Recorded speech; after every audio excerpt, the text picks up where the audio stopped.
नमस्कार, नाम राकेश कुमार। आप सभी का स्वागत है कुमार राकेश प्ले पे। दोस्तों कैसे हैं आप सभी? आई होप आप सभी अच्छे होंगे, मस्त होंगे, स्वस्थ होंगे और एमसीआरई 5 को लेकर अपनी तैयारी बढ़िया तरीके से कर रहे होंगे। अभी आपको इस वीडियो में कुछ आपके इंपॉर्टेंट डाउट्स है वो सारे क्लियर करने वाला हूं कि इसमें आपके सिलेक्शन का प्रोसीजर क्या रहता है। इसी के साथ में आपके होम स्टेट या फिर आपके होम डिस्ट्रिक्ट में पोस्टिंग आपको कैसे मिल सकती है, क्या मिल सकती है कि नहीं मिल सकती है। इसी के साथ में जो ट्रांसफर के इनके रूल्स है, ट्रांसफर जो इनकी पॉलिसी है, इसको लेकर बात करेंगे कि भाई मान लो एक बार आपको दूर जो है वो आपको पोस्टिंग होगी तो क्या नजदीक आ सकते हैं। इसी के साथ में आपकी जो डिजायर्ड पोस्ट है यानी आपकी मनपसंद पोस्ट है वो आपको कैसे मिलेगी। जैसे एक पोस्ट कोड में काफी सारी पोस्ट है तो आपको अपनी मनचाही पोस्टिंग कैसे मिलेगी, इसको लेकर भी बात करेंगे। आपकी ज्वाइनिंग किस महीने में हो जाएगी, आपके स्किल टेस्ट कब तक कंडक्ट हो जाएंगे, पूरी प्रोसेस को लेकर बात करेंगे। तो भाई चैनल को सब्सक्राइब कर लेना अगर नहीं किया है तो। अब सबसे इंपॉर्टेंट ऑल पोस्ट का रामबाण बता देता हूं। भाई आप किसी भी पोस्ट से प्रिपरेशन कर रहे हो, चाहे LDC, UDC, steno, lab attendant, जो आपके पोस्ट कोड 16 है, आपके पोस्ट कोड 11 है,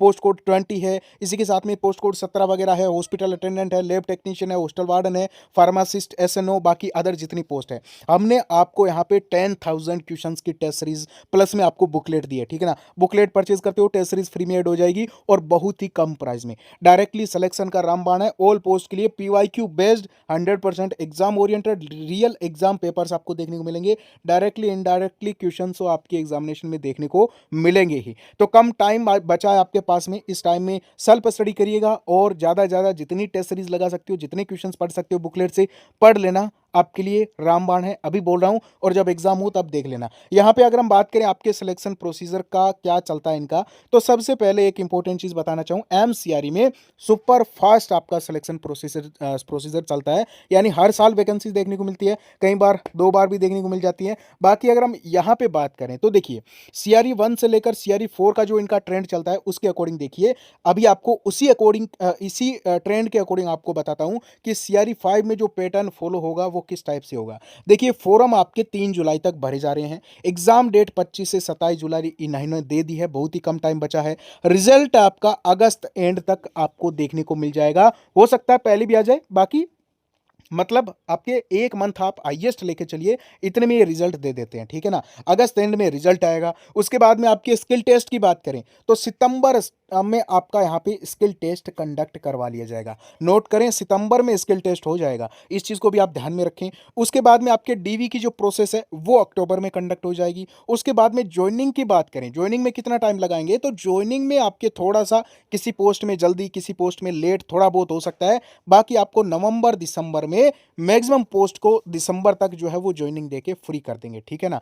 अब हम बात कर लेते हैं कि इतना फास्ट सिलेक्शन प्रोसीजर है, यानी बहुत ही कम टाइम में आपको इसमें ज्वाइनिंग भी मिल जाएगी, सारी प्रोसेस कंप्लीट हो जाएगी। तो अभी अगर हम बात करें आपके सबसे इंपॉर्टेंट डाउट्स की, होम स्टेट और डिस्ट्रिक्ट जो आपकी पोस्टिंग जो है वो कैसे मिल सकती है, तो ये चीज़ डिपेंड करेगी दोस्तों आपके पोस्ट प्रेफरेंस के अकॉर्डिंग, उसके बाद में आपके सेट ऑफ क्वालिफिकेशन पर, उसके बाद में आपके मार्क्स पर, उसके बाद में आपके टोटल जो नियर बाई जो आपका इंस्टीट्यूट है उसमें कितनी टोटल आपके पोस्ट कोड की सीटें हैं, इस पे भी ये चीज़ डिपेंड करेगी। अब आपको बताना चाहूँ, देखिए, इनकी तरफ से आपसे पोस्ट प्रेफरेंस भरवाई जाएगी दोस्तों एग्जाम कंडक्ट होने के बाद में, ठीक है ना। आपसे पोस्ट प्रेफरेंस भरवाई जाएगी कि आप फर्स्ट पे कौन सा एम्स या फिर ईएसआईसी किसको चूज करना चाहते हो, उसके बाद में सेकंड, थर्ड, फिर जितने हैं उन टोटल को आप फिल करोगे, ठीक है ना।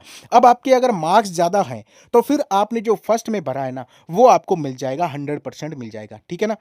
उसके बाद में जो आपके सेट ऑफ क्वालिफिकेशन है, मान लीजिए कि आपके पास 12th की हुई है, ठीक है ना, और पोस्ट कोड 03 पे आपने फॉर्म भरा है, तो यहाँ पे आपको पोस्ट कोड 03 में एलडीसी की भी पोस्ट है, यूडीसी की पोस्ट है, लेकिन सेट ऑफ क्वालिफिकेशन भरवाएंगे उसमें आप सिर्फ 12th पास भरोगे, यानी कि मैंने 12th कर रखी है। अगर किसी ने ग्रेजुएशन कर रखी है तो वो ग्रेजुएशन प्लस 12th डालेगा, ठीक है ना। तो अगर ओनली फॉर आपने 12th कर रखी है तो फिर आपको एलडीसी या फिर जूनियर असिस्टेंट की पोस्ट मिलेगी, यूडीसी नहीं मिलेगा, ठीक है ना। तो ये सेट ऑफ क्वालिफिकेशन पे भी डिपेंड करेगा। और फिर उसके बाद में आपके टोटल जो सीटें कितनी है आपके आसपास के इंस्टीट्यूट में, जैसे कोई राजस्थान का है तो उसको जोधपुर जो एम्स है वो जो है वो मिल सकता है। और वो कब मिलेगा, जब जोधपुर में वैकेंसीज अच्छी हो, ठीक है ना, तब चांसेस ज़्यादा हो जाएंगे जोधपुर में पोस्टिंग के। इसी के साथ में उसकी कट ऑफ थोड़ी कम जाए, इसी के साथ में आपके मार्क्स ज़्यादा हो तो आप आराम से जो है वो अपनी होम डिस्ट्रिक्ट या फिर आपके होम स्टेट में पोस्टिंग ले सकते हो, ठीक है ना। ये भी यहाँ पे आपके जो है वो रूल है।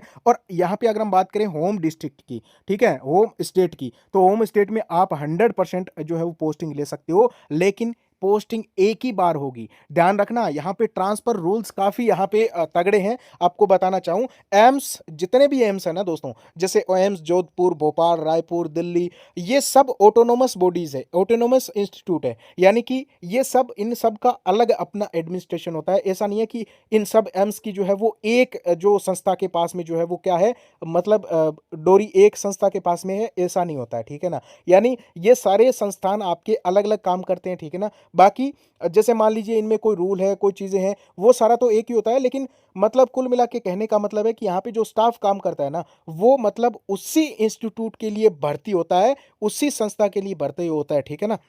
अब मैं आपको बताना चाहूँ कि जैसे एम्स जोधपुर में कोई भर्ती हो गया, तो वो एम्स दिल्ली या फिर एम्स भोपाल में या फिर किसी भी एम्स में ट्रांसफ़र नहीं ले सकता है जनरली, ठीक है ना? जैसे आपके सेंट्रल गवर्नमेंट डिपार्टमेंट में होता है ना, वैसे यहाँ पे आपके रूटीन ट्रांसफ़र पॉलिसी नहीं होती है। यहाँ पे आपके इंटरनल जो ट्रांसफ़र है, वो ज़रूर होते हैं। इंटरनल का मतलब कि आपका यहाँ पे मान लीजिए पोस्टिंग का डिपार्टमेंट चेंज कर दिया, आपका सेक्शन चेंज कर दिया, एडमिन पोस्टिंग चेंज कर दी, ये चीज़ें आपके यहाँ पे हो सकती है। जैसे कि लिए मतलब आपके अकाउंट में आपकी पोस्टिंग मिली आपको, उसके बाद में आपको स्टेबलाइजमेंट में आपको जो है वो ड्यूटी दी जा सकती है, उसके बाद में आपका ट्रांसफ़र ओपीडी में हो सकता है, उसके बाद में आपका आईपीडी में हो सकता है, लेकिन सिर्फ और सिर्फ उसी एम्स में होगा, दूसरे एम्स में आप नहीं जा सकते हो। इस चीज़ को भी नोट करें, ठीक है ना? अब डिज़ायर्ड पोस्ट आपको मिल सकती है क्या? बिल्कुल, आपकी जो इच्छा जिस पोस्ट पे जाने की है वो आपको मिल सकती है। बस क्वालिफिकेशन उस पोस्ट की आपके पास में होनी चाहिए और मार्क्स आपके ठीक-ठाक होनी चाहिए, उसकी कट ऑफ आपके पार होनी चाहिए, आराम से आपको मिल जाएगा, ठीक है ना? और यहाँ पे आपके देखिए दोस्तों, कट ऑफ मार्क्स जो है